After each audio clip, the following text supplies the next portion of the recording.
अस्सलामुअलैकुम नाज़रीन। पिछले एपिसोड के आखिर में आपने देखा कि गिलिच अपने बेटे से कह रहा था कि कल हम उरूज और उसके छोटे भाई से मिलने जाएंगे। इस किस्से के आगाज़ में अगला दिन शुरू हो जाता है, जो कि उरूज एक जैकेट पहन रहा था। ये देखकर उरूज की बीवी की डिस्पिना कहती है कि आप कहाँ जा रहे हैं। उरूज कहता है कि मैं सराय जा रहा हूँ। डिस्पिना कहती है कि मुझे पता चला है कि आप इतना तैयार होकर क्यों जा रहे हैं। आपने अच्छा सोचा कि ताकि इजाबेल आपको साफ कमीज में देख सके। उरूज कहता है कि तुम किस किस्म की यह बातें कर रही हो। डिस्पिना कहती है कि जब इंसान चार दीवारी में होता है तो वो नहीं जानता कि बाहर क्या हो रहा है, लेकिन शुक्र है तमाम पड़ोसी इस बारे में बातें कर रहे हैं। यहाँ हर कोई बाबा उरूज के सराय में जाने के बारे में पूरी कसरत से बातें कर रहे हैं। इस पर उरूज कहता है कि मुझे नहीं मालूम कि किस बारे में बातें कर रहे हैं, लेकिन मैं जानता हूँ कि मेरी डिस्पिना उन लोगों की बातों में नहीं आने वाली, और वो जानती है कि उरूज सिर्फ कारोबारी के सिलसिले में वहाँ जाता है। इससे ज़्यादा कुछ नहीं मैं जानता हूँ। डिस्पिना कहती है कि मैं जिस उरूज को जानती हूँ वो कभी भी अपनी डिस्पिना को छोड़कर उस इजाबेल के सराय में नहीं जाएगा। उसके बाद सराय का मंजर सामने आता है। इजाबेल गुस्से में इलियास से कहती है, तुम बिल्कुल भी नहीं बदले, लेकिन तुम्हारे आसपास लड़कियाँ बदलती रहती है। इस पर इलियास कहता है कि हर कोई मुझे याद करता है, मैं क्या कर सकता हूँ। फिर इजाबेल कहती है, उरूज कहाँ है। इलियास कहता है, फिक्र ना करो, वो आ जाएगा, फिर अपनी ख्वाहिश पूरी कर लेना। यह सुनकर इलियास के पास बैठी हुई लड़कियां हंसने लगती है। इजाबेल कहती है, तुम किस बात पर हंस रही हो, चलो जाओ यहाँ से।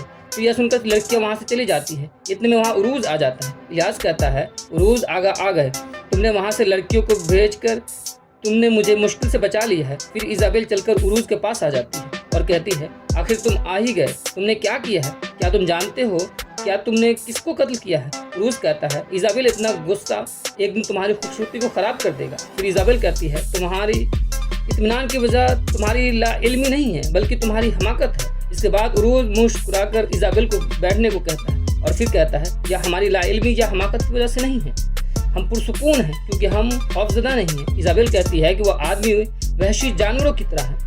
उन्होंने यह जानते हुए भी तुम पर हमला किया कि इस जहाज में सराय के मुहाफिज थे। क्या तुम जानते हो कि इसका क्या मतलब है। वह हमसे और इस सराय यूनिट से लड़ने से नहीं डरते। रूज कहता है, इलियास क्या तुमने मुझे समझ आई है।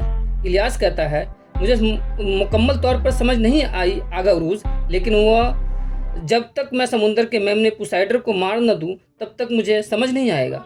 फिर दोनों भाई हंसने लगते हैं। इसके बाद इजाबेल कहती है, सिर्फ मैं यह कहती हूँ कि अभी तुम इंतज़ार करो और ज़्यादा मोहतात रहो। मेरे बाबा को इस मुतालिक दूसरे मेंबरान से बातें करने दो, इस बात को मिलकर हम हल करते हैं। रूज कहता है, ठीक है, अब तुम फिक्र न करो। इसके बाद सराय के बाहर का मंजर सामने आता है, जहाँ गिलिच अपने बेटे के साथ सराय में दाखिल होता है तो लोग उन्हें खुश आमदीद कहने लगते हैं। शाहीन कहता है, इस सराय में गिरने के बजाय मैं उरूज के कज़ाओं के हाथों कत्ल होना देखना पसंद करूँगा। गिलिच कहता है, मेरी बात सुनो बेटा, सबसे गहरा कुआं तकब्बुर है, तुमने गिरने के बाद की है, बस इसमें मत गिरना, बाकी तुम्हें मैं हर चीज़ से बचा लूँगा। लेकिन अगर तुम इस कुएं में गिर गए तो मैं ना अपनी साख से बचा पाऊँगा और ना अपनी बाजुओं से। अंदर इजाबेल उरूज से कह रही थी, तुम अपने दूसरे कामों के लिए भी तैयार रहो, एक ताजिर को हमारे मुहाफिज चाहिए, मैंने उनको तुम्हारी तजवीज़ दी है। उरूज कहता है, हम हमेशा तैयार रहते हैं, उनसे मिलते हैं और देखते हैं कि उनके पास क्या सामान है, तुमने उससे कीमत के बारे में बात करो। इतने में गिलिच सराय में दाखिल होता है तो लोग उसे खुश आमदीद कहने लगते हैं। इसके बाद इजाबेल का खास आदमी इजाबेल के पास आकर बताता है, गिलिच साहब आए हैं।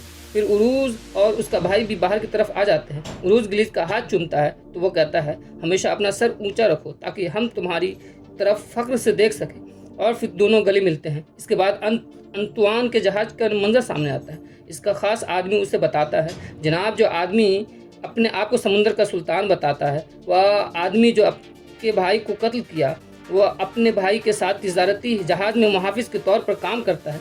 वह दो गरीब मल्लाह है जो इस्कंदरिया के कज़ाओं के साथ घूमते हैं और छोटे मोटे काम करके अपना गुजर बसर करते हैं।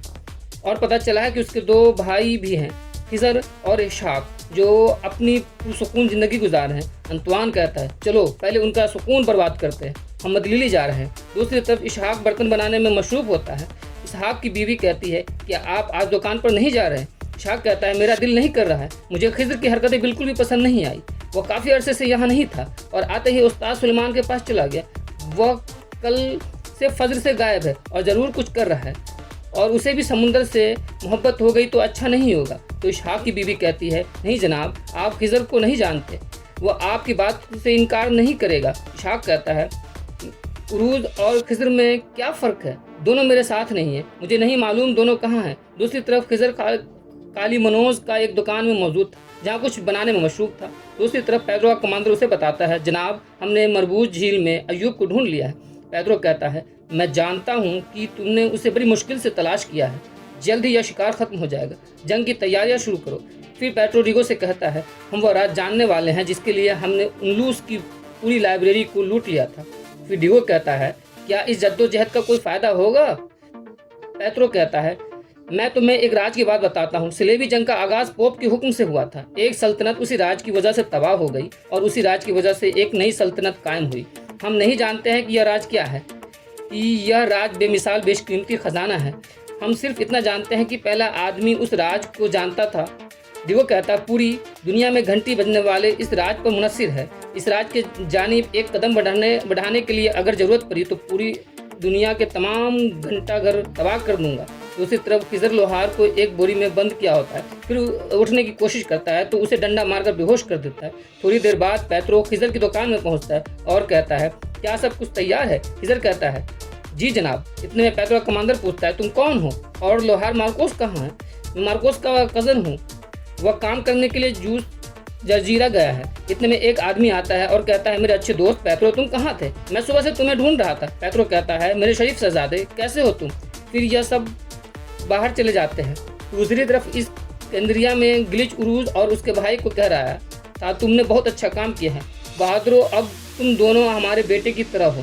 सिर्फ हमें नहीं, उन तमाम समुद्र से प्यार करने वाले मुसलमानों के लिए फख्र का बायस बने हो। इतने में शाहीन गुस्से में आकर बाहर चला जाता है। जाफर उससे कहता है, शाहीन साहब मैंने आपके वालिद को पहली बार इतना खुश देखा है। बाबा उरूज और इलियास इतने खतरनाक है। यह सुनकर शाहीन और ज्यादा गुस्से में आ जाता है। इसके बाद जाफर इजाबेल के वालिद के पास पहुंच जाता है और कहता है, जो आपने सोचा था नहीं हुआ और वो सब कुछ हो रहा है।